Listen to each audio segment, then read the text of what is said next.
sobrang traffic ngayon ano kaya ang cause ng traffic na naman? Tingnan natin bakit sobrang traffic somewhere here in Las Piñas. Madaling araw matraffic. Yan, may nakasalubong tayong pulis. So guys, wala pa ako nakikita maliban dito sa may pulis dun sa kanto. Tapos ginagawang terminal yung kanto ron, kaya ang traffic. Plus may nakaparadang mobile. Ano ba yan? Siya pala nagpapatraffic. Dito wala ng traffic.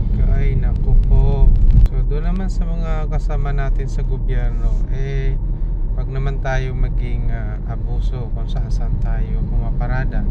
Hindi naman lahat po pero ano lang, doon lang tayo sa hindi tayo nakakabala sa maraming tao, no?